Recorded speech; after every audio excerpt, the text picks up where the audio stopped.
Sometime before the 1917 Russian Revolution, supposedly Vladimir Lenin wrote that there are decades where nothing happens, and there are weeks where decades happen. It's a very famous line in history circles for a lot of reasons, but I think the idea is that not all moments in time are the same. I think we can all identify with this somewhat. I'm sure many of us can remember the specifics of certain moments in our personal lives. Maybe the day you got married, or the day you graduated, or a special trip you took that you remember fondly. And for whatever reason, those moments in time stick with you. They seemingly have a greater sense of importance, and maybe they do have a greater sense of importance because they shaped you in one way or the other. And in a similar way, it might be possible that there are periods of history where the size and the scope and the ramifications of the events unfolding are of greater importance than other time periods. Importance might be the wrong word to use here, but again, the idea is that there might be these periods of history that very obviously are significant for the things that come after it, and very obviously have effects that are long-term and influential and can be obviously traced back to these significant periods. Again, with the caveat that what makes something important could potentially be a subjective measure, and recognizing what you think might be important might be based on underlying narratives that are somewhat subjective or that you don't even realize you're buying into. And those narratives could be the result of the geography of where you grew up, or how you were raised, or any number of factors. But I do think that as long as you're willing to paint with a broad brush, there are these moments of history that are significant. And I think most people across the spectrum, no matter where you're from or who you are, would probably agree that these seismic moments shaped the world to come. The fall of the Roman Republic, World War I, the Cultural Revolution, just to name a few events that I've covered here on the podcast. And of course, there are many more.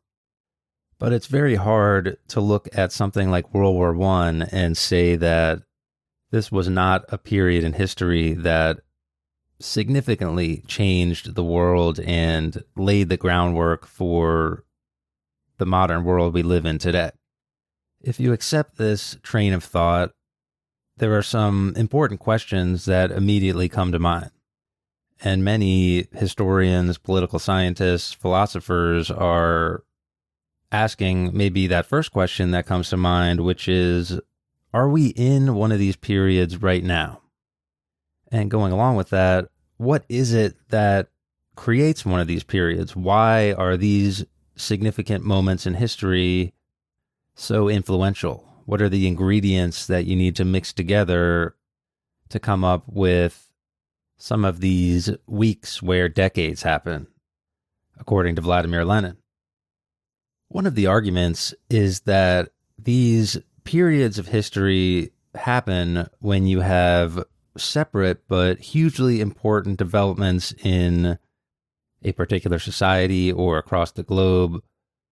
And it's when these developments begin to connect and converge with each other in new and unexpected ways that these significant eras in history begin to develop. So you have these sort of separate yet connected threads that begin to work together to create something, for good or for bad.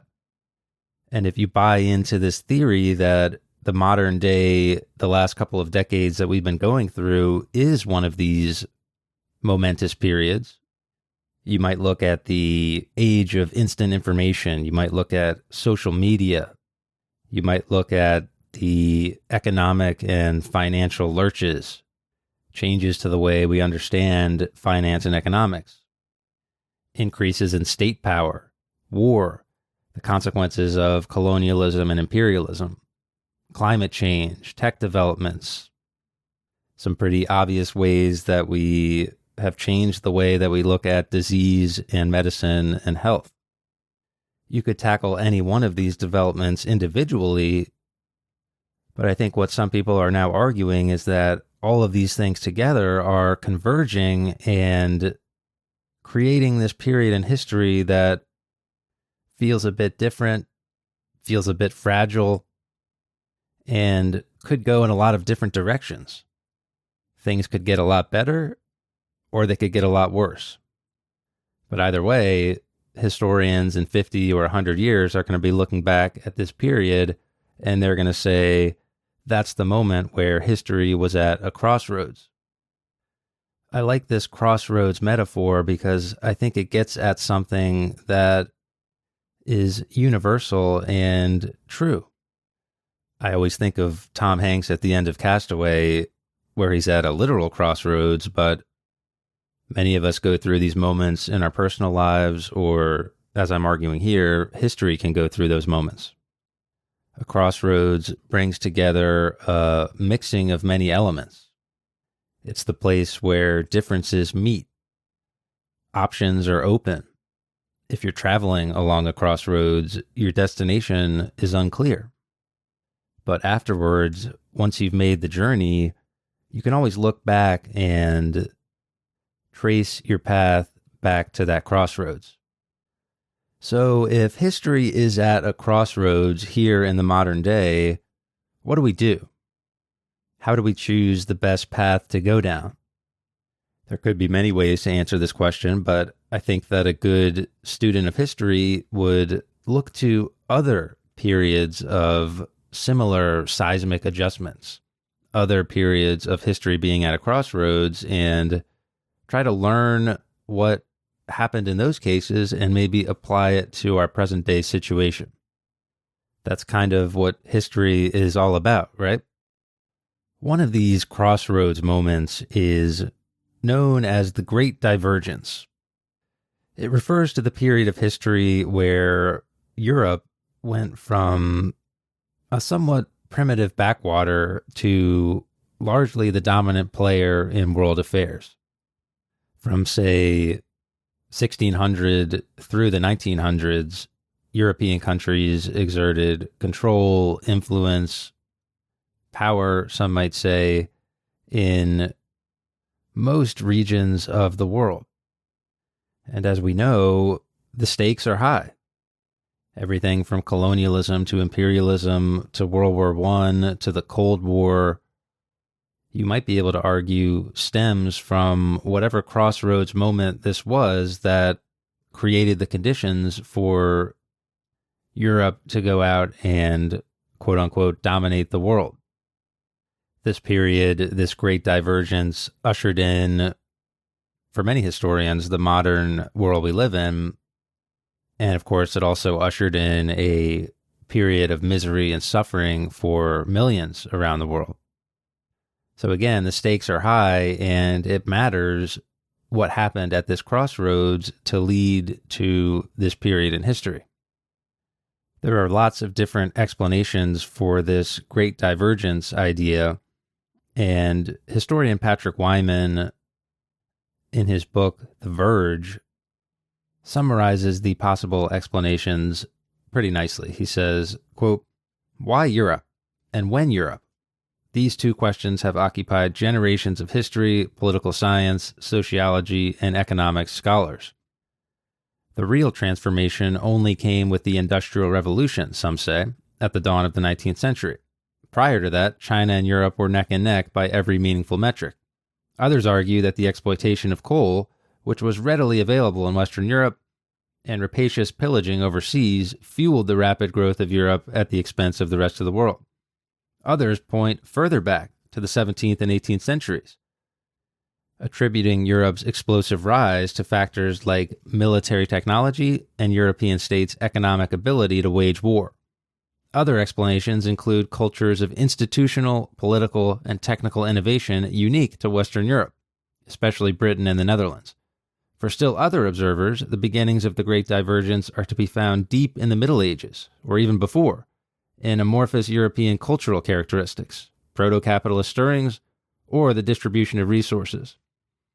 A more convincing explanation in the Deep Divergence school of thought emphasizes a multipolar state system not found anywhere else in the world, a fragmented political landscape that created near constant conflict within Europe, a continuous background hum of competition that set the tone for every other development in this period. End quote. So there's a lot there, and as Wyman points out there in his book, this is one of the more hotly debated controversies in history. Probably the most widespread explanation for this Great Divergence in the popular consciousness is Neil Diamond's Guns, Germs, and Steel, where Diamond argues, among other things, that it was Europe's unique geography and the way that humans interacted and evolved and adapted to that geography that led to, in some ways, the Great Divergence. The competition theory is also another popular one, that there was something about the political and social and cultural institutions that fostered competition in Europe in a way that it didn't in other places. And of course, this competition led to a sort of arms race in many different industries that ultimately led to this Great Divergence. Historian Patrick Wyman throws his hat into this controversy over the Great Divergence by saying that there's this period in history from about 1490 to 1530 that was that crossroads of history moment. And during those 40 years, you had the convergence of all sorts of separate yet incredibly influential threads that began connecting and interacting with each other, ultimately producing the Great Divergence.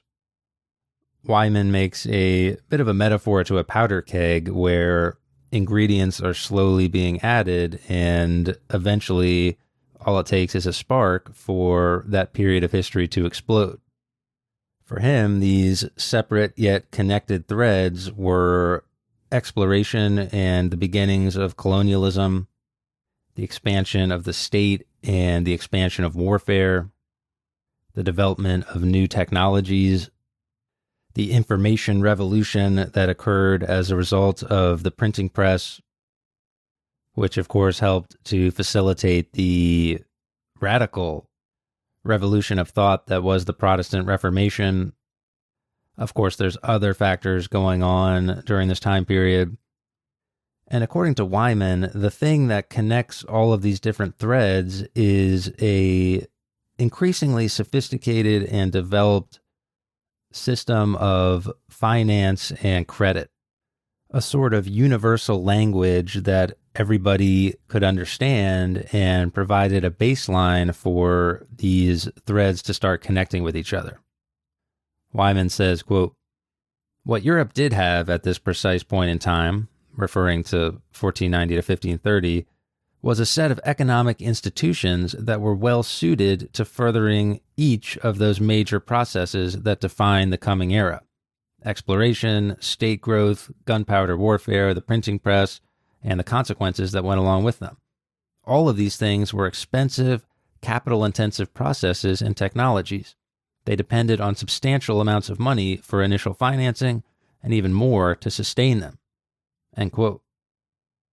I like this thesis that these major converging tides in this period are being facilitated by systems of finance and credit, because it's a refreshing look at economic history, which I think often gets overlooked.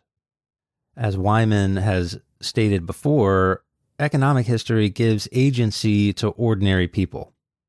And as we know, sometimes ordinary people have just as much an influence on history as kings and queens and famous historical figures, even though these ordinary people aren't in the history books. Everybody, from a common peasant all the way up to a king, knows what money is, knows what labor is, probably partakes in some way in these systems of finance and credit. And so by looking at economic history, you can begin to uncover ways that, quote unquote, ordinary people have influenced history. I just want to give one example of this from Patrick Wyman's book, The Verge, that in some ways demonstrates his thesis that there are these underlying systems of finance and credit that are supercharging this crossroads moment of history that's leading to this great divergence. Here he's talking about Columbus's voyage. Obviously a significant moment, 1492. Many would point to that as a crossroads moment, where once Columbus lands in the Americas, that's going to be a game changer for the people living there, for the people living in Europe, for the people living in Africa, for the people living all over the world. The traditional story is that Columbus was a curious and influential guy who decided he was going to go exploring and blah, blah, blah. He ends up in the Americas. This is sort of a silly narrative for a lot of reasons that we don't need to go into here, but for Wyman, he's pointing out one of the things that gets overlooked, which is how this journey of Columbus was financed. I'm going to read this paragraph here, and there's going to be some names and places that we probably don't recognize, but I don't think they're super important to the thesis here. The idea is that there are these networks of intertwined processes and institutions that revolve around finance and credit, and without them, Columbus would never have gone on that journey. This network involves everybody from monarchs to merchants to investors to printers to themes like state building and religion. All of these separate threads are in some ways seeking their own self-interest, and by doing that, they're converging with each other, and the consequences are momentous, and in many ways unfortunate, as we now know. So here's Wyman talking about how Columbus financed his journey. Quote, "How the funding came together provides a window onto an entire world of mercantile investment and the attitudes that underpinned it. Columbus was to front a quarter, 500,000 maravedis. He obviously did not have that much cash on hand, so Quintanilla's syndicate in Seville provided it. Another quarter of the capital came from Palos, which also provided 2 ships for the voyage. The fishermen and merchants of Palos had been dodging their taxes for some time, and the 2 tiny caravels, the Pinta and the Nina, represented a payment in kind. Ferdinand and Isabella, the monarchs of Spain, were to provide half the total, 1 million maravedis, plus Columbus's wages of 140,000 maravedis. The crown did not have this kind of liquid capital sitting around, so Luis de Santangel turned to the very same network of Genoese moneymen in Seville who backed Quintanilla for a short-term loan. Francisco Pinelli was the key figure there. To pay back that loan, Santangel authorized in the region of Extremadura a campaign of indulgent sales. These involved a payment in return for a remission of the buyer's sins, which was confirmed by a printed document. The proceeds of these sales, minus the printer's fee, went to the crown, and from there to the Genoese financiers. It was a nifty little piece of work by Santangel, and Columbus was the beneficiary of these existing relationships and networks of state and mercantile financing." End quote.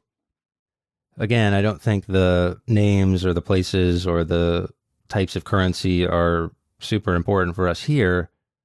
The point is that Wyman is arguing that you have all of these threads converging and they're all underpinned by this finance and credit type of stuff. Loans, currencies, sales. Everybody at all levels of the food chain is going through this process that is becoming a financial institution.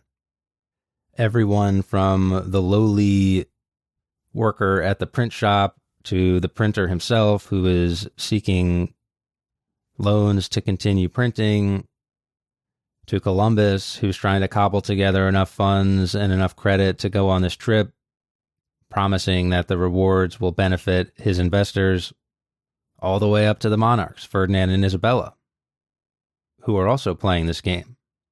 So I think that's a good example of how it all comes together. And for Wyman, all of the trends of this era, whether it be the exploration and the colonialism, the advancements to war, the changes to religion as a result of the Protestant Reformation, the information revolution as a result of the printing press, we could go on.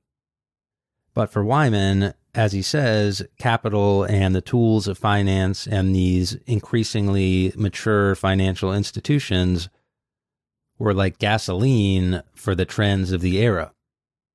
And this gasoline allowed that powder keg of trends and forces to become a crossroads moment in history.